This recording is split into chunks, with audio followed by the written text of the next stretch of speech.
नमस्कार, मैं हूं दीपाली राणा। आप देख रहे हैं गोल्ड स्पॉट। और सोने चांदी कीमतों में आज कमजोरी देखने को मिल रही है, लेकिन इक्विटी बाजार में मजबूती और रिस्क सेंटीमेंट सुधरने से सोने में दबाव बना है। इस बीच आज से गोल्ड बॉन्ड का चौथा चरण सब्सक्रिप्शन के लिए खुल गया है। इसके लिए इशू प्राइस 4,852 रुपए प्रति ग्राम किया गया है और गोल्ड बॉन्ड में आप 10 जुलाई तक इन्वेस्टमेंट कर सकते हैं। क्या आपको रिकॉर्ड स्तरों के करीब गोल्ड बॉन्ड में निवेश करना चाहिए और इसमें निवेश करते समय किन चीजों पर ध्यान देना चाहिए, इसी पर बातचीत करेंगे।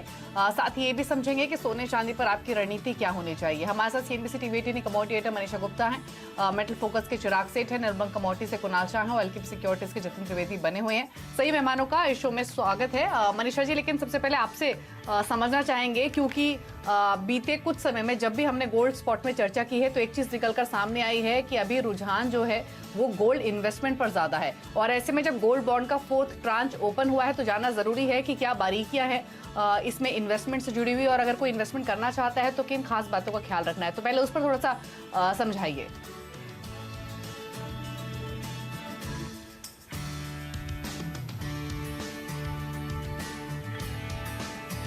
चलिए मनीषा जी से बातचीत करेंगे, लेकिन चिराग सेठ भी हमारे साथ बने हुए हैं मेटल फोकस से। चिराग जी, गुड मॉर्निंग। आपसे जानना चाहेंगे जो गोल्ड बॉन्ड का 4th ट्रांच ओपन हुआ है, इसको इन्वेस्टमेंट का लेकर आपका व्यू क्या है, क्योंकि गोल्ड रिकॉर्ड स्तरों के करीब ट्रेड कर रहा है। ऐसे में क्या गोल्ड बॉन्ड में निवेश करना सही रहेगा? गुड मॉर्निंग दीपाली जी।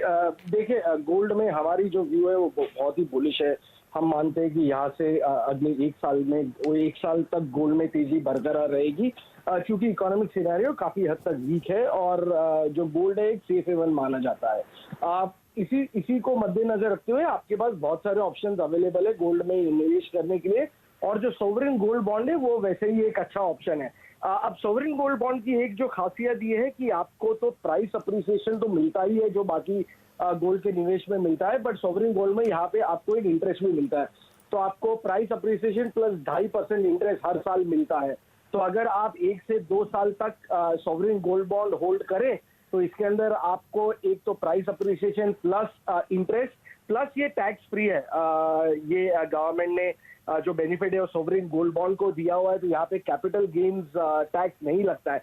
तो ये भी एक बहुत बड़ा एडवांटेज है। और हमने देखा है कि ये जो पिछले 2-3 महीने में जब लॉकडाउन रहा है और गोल्ड के दाम बढ़े और लोग शायद ज्वेलरी शॉप्स में नहीं जा पाए, तब लोगों ने काफी हद तक सोवरेन गोल्ड बॉन्ड में पैसा डाला है। 6.5 टन के आजू बाजू सोवरेन गोल्ड बॉन्ड में निवेश हुआ है अगले अप्रैल से जून के बीच में।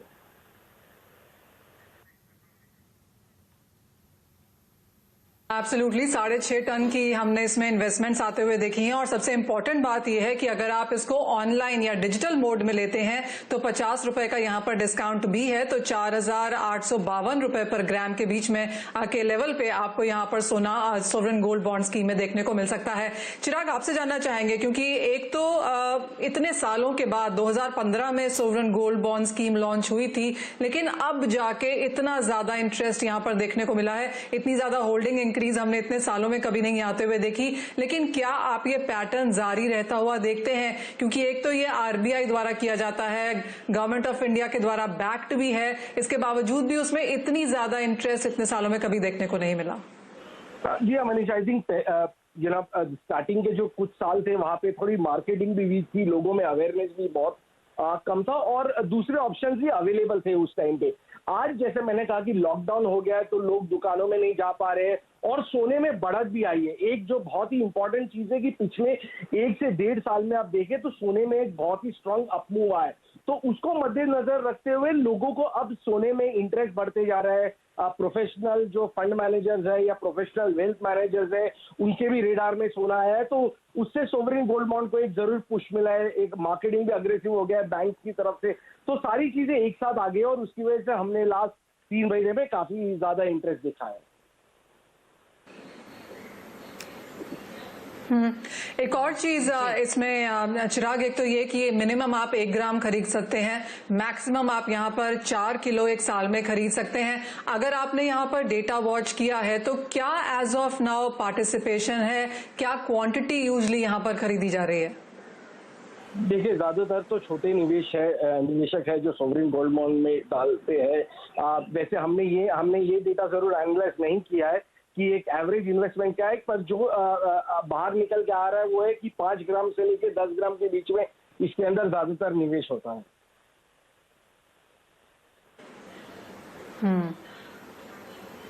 जी ओके अच्छा तो जो चिराग, एक चीज और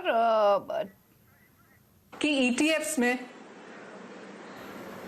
ईटीएफ्स की खरीदारी जो है वो एचएनआईज की तरफ से भी ज्यादा आ रही है, तो आपने वो चीज entities, universities, gold, sovereign gold bond में नहीं देखी है क्या? नहीं, सोवरेन गोल्ड बॉन्ड में अब तक ऐसा कोई चीजें नहीं देखी है जहाँ पे इंस्टीट्यूशनल इन्वेस्टर्स या कॉर्पोरेट इन्वेस्टर्स ने सोवरेन गोल्ड बॉन्ड में पैसा डाला है। ये अब तक ऐसा नहीं देखा गया है। अच्छा, एक चीज और चिराग, आपका व्यू पॉजिटिव है गोल्ड बॉन्ड में इन्वेस्टमेंट को लेकर, लेकिन अगर कोई गोल्ड बॉन्ड के अलावा कोई और विकल्प देखना चाहता है इन्वेस्टमेंट पर्सपेक्टिव से गोल्ड में, तो आपका सजेशन क्या होगा और प्राइसेस को लेकर आउटलुक क्या है? देखिए, ऑब्वियसली जो छोटे निवेशक है, आजकल ये देखा गया है कि ईटीएफ्स में बहुत ज्यादा रुचि बढ़ गई है, डिजिटल गोल्ड में बहुत ज्यादा रुचि बढ़ गई है। ये शायद ये दो एवेन्यूज है जो पिछले एक साल में काफी हद तक स्ट्रांग ग्रोथ देखा गया है। बाकी ऑब्वियसली फिजिकल गोल्ड अवेलेबल है, पर आज के जो सिनेरियो है जहाँ पे सोशल डिस्टेंसिंग, लोग बाहर नहीं निकल पा रहे हैं, वहाँ पे फिजिकल इन्वेस्टमेंट में थोड़ी बहुत प्रॉब्लम हो रही है। ज्यादातर जो फिजिकल इन्वेस्टमेंट आज हो रही है वो उन लोगों की तरफ से हो रही है जिन्होंने वो जो स्कीम्स होती है 11 महीने की या 12 महीने की स्कीम्स होती है, वहाँ पे वो निवेश करते हैं और इनमें डिलीवरी देते हैं। ये उस टाइप की इन्वेस्टमेंट हो रही है। बट क्योंकि आज जो एक प्रॉब्लम है उसकी वजह से डिजिटल गोल्ड और ईटीएफ में पैसा आ रहा है। विथ रिगार्ड्स टू व्यू, हमारा मानना है कि अगले 3 से 6 महीने में आपको $1920 गोल्ड दिखाई देगा। अगले एक साल में $2000 भी गोल्ड में भाव देखे जा सकते हैं। जी, शुक्रिया चिराग अपना ये व्यू देने के लिए। तो गोल्ड बॉन्ड में इन्वेस्टमेंट को लेकर व्यू पॉजिटिव है, साथ ही जो दूसरे इन्वेस्टमेंट ऑप्शन है उसमें डिजिटल गोल्ड और गोल्ड ईटीएफ में भी निवेशकों का काफी रुझान है। लेकिन कुणाल शाह और जतिन त्रिवेदी भी हमारे साथ बने हुए हैं, उनका भी एक व्यू ले लेते हैं। Kunal, good morning. पहले आप बताइए आपका आउटलुक क्या है, गोल्ड बॉन्ड पर भी इन्वेस्टमेंट करनी चाहिए या फिर नहीं, और दूसरा ये कि इमीडिएट स्ट्रैटेजी गोल्ड पर क्या रिकमेंड करेंगे? जो प्रॉफिट बुकिंग दिखी है वो एक्सटेंड हो सकती है? फर्स्ट जो गोल्ड सोवरेन गोल्ड बॉन्ड है वो बहुत ही अच्छा प्रोडक्ट है। इसका जो मुझे बहुत अच्छा फीचर लग रहा है वो आपको पर एनम 2.5% जो इंटरेस्ट यील्ड करता है, that is excellent. So for example, आप 5 साल के लिए अगर सोवरेन गोल्ड बॉन्ड को होल्ड करते हो तो आपका अगर गोल्ड के प्राइजेस 12.5% नीचे आता है तो वो तो आपको इंटरेस्ट में ही मिल जाएगा। सो इवन आपकी 12.5% तक गोल्ड की जो डाउन साइड है वो भी प्रोटेक्टेड है इसमें। So that's the amazing feature of this product. So I continue to recommend this product. और जहाँ तक गोल्ड की शॉर्ट टर्म की बात है, जो वेस्ट में लगातार ईटीएफ में बाइंग चल रही है और इंडिया और चाइना में ज्वेलरी डिमांड स्लो है, सो मुझे लग रहा है लॉन्ग टर्म में 1-1.5 साल 2 साल का व्यू बहुत ही बुलिश है। बट नियर टर्म में मुझे लग रहा है कि शायद $1800 के ऊपर नियर टर्म में गोल्ड को जाना डिफ़िकल्ट है और थोड़ा बहुत प्रॉफिट टेकिंग और भी हमको देखने मिल सकता है। सो नियर टर्म में मैं सेल ऑन राइज की रणनीति प्रेफर करूँगा, but long run very very very bullish. तो जतिन, आपसे भी जानना चाहेंगे किस तरह के लेवल्स आप यहाँ पर देखते हैं, क्योंकि सोना बुलिश है, खरीदारी यहाँ पर सभी एवेन्यूज पे हो रही है, जिसको फिजिकल मिल रहा है ईटीएफ और गोल्ड बॉन्ड्स में हमने यहाँ पर बहुत इंटरेस्ट आते हुए देखा है। लेकिन दोनों साइड की अब रेंज कहाँ पर है? किसी ने अगर नहीं खरीदा है, खरीदना चाहता है तो यहाँ से लेना शुरू करे और नीचे में कहाँ तक भाव जा सकते हैं? मनीषा जी, गोल्ड की अगर बात करें डेफिनेटली अप ट्रेंड जो है वो जारी है ओवरऑल जो है वो, लेकिन शॉर्ट टर्म में एक इमीडिएट ट्रेंड जो है कहीं ना कहीं प्रॉफिट बुकिंग का दिख रहा है, क्योंकि हम देख रहे हैं कि रिस्कियर मार्केट्स जो है वो कहीं ना कहीं परफॉर्म करते हुए दिख रहे हैं। अच्छी खासी इन्वेस्टमेंट्स चालू है, FIDI नंबर्स अच्छे हैं रिस्की मार्केट्स के अंदर। तो नॉन रिस्की एसेट जैसे कि सेफ हेवन बुलियन है उसके अंदर थोड़ी बहुत प्रॉफिट बुकिंग दिख रही है, लेकिन फ्रेश शॉर्ट्स जो है वो यहाँ पर बहुत स्ट्रांगली रिकमेंड नहीं करूँगा। अक्यूमुलेशन स्ट्रैटेजी बनाकर रखिए। 46,550 46,000 के लेवल्स जो है बहुत ही ज़्यादा स्ट्रॉन्ग सपोर्ट जोन्स हैं। वहाँ तक अगर आते हैं तो definitely long term positional buy बनता है, वहाँ पर लॉन्ग पोजिशंस जो है वो होल्ड कीजिए। फ्रेश शॉर्ट्स की सलाह फिलहाल तो नहीं है, लेकिन प्रॉफिट बुकिंग ज़रूर जारी हुई दिख रही है। किसी को अगर अक्यूमुलेट करना है तो डेफिनेटली बाय ऑन डिप्स की स्ट्रैटेजी मेंटेन रखिए। आने वाले दिनों में 46,500 to 47,000 के लेवल्स भी आ सकते हैं, तो वहाँ पर तो स्ट्रांगली रिकमेंडेशन हमारी गोल्ड के अंदर डेफिनेटली देखने मिलेगी आपको। ठीक है, तो प्रॉफिट बुकिंग थोड़ी एक्सटेंड जरूर हो सकती है, लेकिन ऑन डिप्स बाय करने का ही सजेशन है। 47,000 या फिर 46,500 के आसपास मिले तो खरीदना चाहिए लॉन्ग टर्म के लिए। क्रूड पर अब नजर डालते हैं। कच्चे तेल कीमतों में आज काफी मिक्स्ड रुझान देखने को मिल रहा है। सप्लाई को लेकर चिंता के कारण ब्रेंट मजबूत है, लेकिन अमेरिका में जो कोरोना के बढ़ते मामले हैं उसके कारण क्रूड में कमजोरी है। वही बेस मेटल्स देखेंगे तो यहाँ आज तेजी देखने को मिल रही है और कॉपर लगातार 8वें हफ्ते बढ़त के साथ कारोबार कर रहा है। ग्लोबल लिक्विडिटी और डिमांड में रिकवरी की उम्मीद से मेटल्स को सपोर्ट मिल रहा है। लेकिन पहले क्रूड पर एक आउटलुक ले लेते हैं। कुणाल, क्या व्यू रहेगा? 3,000 के आसपास ही कंसोलिडेट कर रहा है पिछले 2 सेशन से। क्या व्यू रहेगा आने वाली? हालांकि जो मीटिंग है 15 जुलाई को ओपेक एलाइज की, वो तो इंपॉर्टेंट है, लेकिन उससे पहले ये रेंज में ही घूमता हुआ दिखेगा। जी हाँ, वो मीटिंग बहुत ही इंपॉर्टेंट है। जुलाई के बाद ये जो ओपेक का प्रोडक्शन कट है 10 मिलियन बैरल्स का, वो एक्सटेंड होगा या फिर थोड़ा कम होगा। So that remains to be seen. मुझे फिलहाल जो रिस्क ऑन रैली वर्ल्ड में चल रही है उसको देखते हुए ऑयल में लग रहा है 3010 के आसपास आप बाइंग कर सकते हैं 2950 के स्टॉप लॉस के साथ, और ऊपर में 3090 के लेवल्स आपको 1-2 दिन में देखने मिल सकते हैं।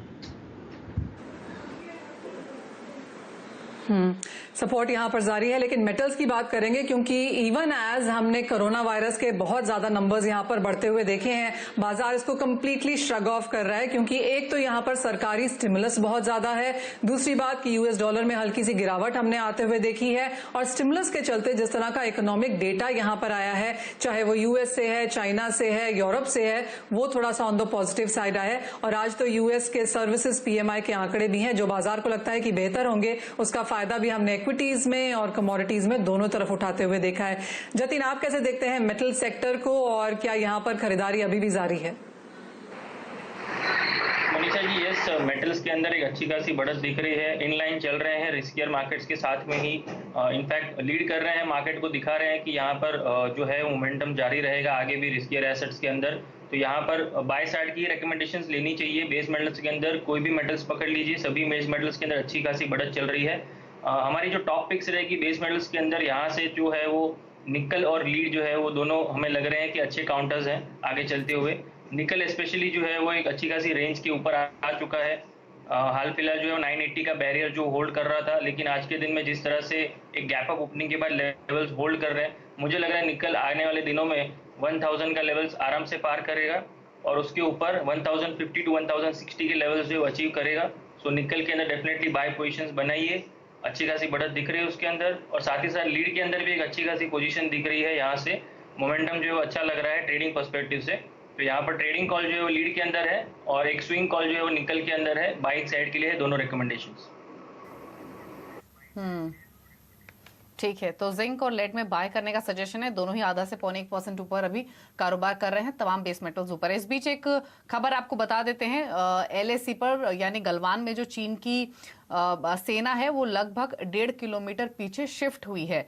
ये इनफैक्ट अच्छी डेवलपमेंट इसे कहेंगे। आपको बता दें 15 जून के आसपास गलवान वैली में क्लैशेस हुए थे इंडिया और चीन के बीच में, और अब गलवान में जो चीन की सेना है वो कैंप से लगभग 1.5 किलोमीटर पीछे हटी है। जो चाइनीज ट्रूप्स हैं वो 1.5 किलोमीटर के आसपास पीछे हटे हैं। तो ये अपडेट अब आ रही है सोर्सेस के थ्रू। तो जो डिटेल्स आ रही हैं ये तो इनफैक्ट एक पॉजिटिव डेवलपमेंट ही इसे कहेंगे, क्योंकि हमने देखा ही था कि शुक्रवार को पीएम मोदी लद्दाख पहुंचे थे। लद्दाख पहुंचकर उन्होंने एक संबोधन किया था और जिसमें अपनी ताकत का अंदाज़ा उन्होंने दिखाया था। बिना चीन का नाम लिए बहुत कड़े शब्द पीएम मोदी ने कहे थे, और अब ये डेवलपमेंट हो रही है तो डेफिनेटली इसको एक पॉजिटिव तौर पर देखा जाएगा कि गलवान में जो चीन की सेना है वो कैंप से पीछे हटी है और 1.5 किलोमीटर के आसपास ही पीछे हटी है। एक ब्रेक के लिए यहाँ पर रुक रहे हैं। जब वापस लौटेंगे तो एग्री कमोडिटीज पर हमारा फोकस रहेगा। जल्द वापस आएंगे। आप देखते रहिए कमोडिटी राउंडअप।